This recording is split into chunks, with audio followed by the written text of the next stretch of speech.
Joining me to talk weather once again. Thomas, the big story now is just it's getting cold and we could see snow in the coming days. Yeah, very much so. I mean, it was 20 degrees this morning and you were telling me that it was quite the challenge to get the kids dressed this morning. Always a challenge. Had to put the hats on, the gloves on today. My son always wants to wear shorts. I was like, no, you can't wear shorts. It's 20 degrees right now. I relate to that because I was also that kid when I was younger that always wanted to wear shorts. Of course you were, Thomas. Yes, of course I know, you were. Very cold-blooded over here. But yeah, it is going to be very cold pretty much for, let's face it, the rest of the winter. But 20 degrees this morning was the coldest we felt so far this season, but we are tracking more snow in the forecast. In fact, this will likely be Spokane's first accumulating or measurable snowfall of the season because yesterday we just had a trace of it between the grapple and some of those light snowflakes that we saw in the afternoon. For tonight, temperatures in the mid-20s as opposed to low 20s or even teens like what we saw from earlier this morning. So not as cold because of the cloud cover that is starting to build overhead. That's our next storm system that is starting but slowly still pushing into the Pacific Northwest. That low pressure center will meander into Oregon, but since it's to our south,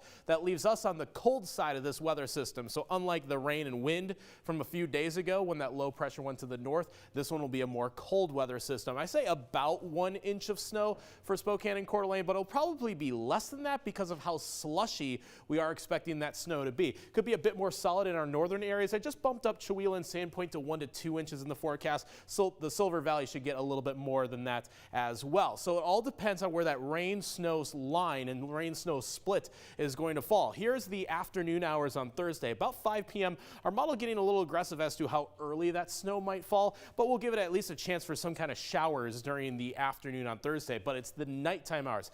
10 p.m. Thursday night and into those overnight hours, this would be that slushy snow. But that rain-snow line is not set in stone. Could actually meander somewhere between the I-90 and Highway 2 corridor. So that margin of error could make a big difference in terms of who gets snow and who gets rain. Look at it for 7 o'clock in the morning. This would be rain for Spokane. So what happens to all that snow? Turns into slush pretty quickly. That's why we're not really sure exactly how much of that snow might accumulate before the rain comes and melts it off anyways. But our northern areas will most likely get that accumulating more solid snowfall into Friday morning. But it will be messy Friday morning either way, whether it's that slushy snow, a cold rain, or just outright snow. Just be prepared for a pretty messy Friday morning. As for tomorrow, we'll be right around 40 degrees, and that's where we stay through Saturday, just a pinch warmer heading into Sunday and Monday. But yeah, we will keep very close tabs on that Friday morning weather. Well, once again, I'm happy our weekend looks pretty good, right? I mean, it'll be chilly, but at least it'll be dry. At least dry, yes. All right, Thomas, thank you very much.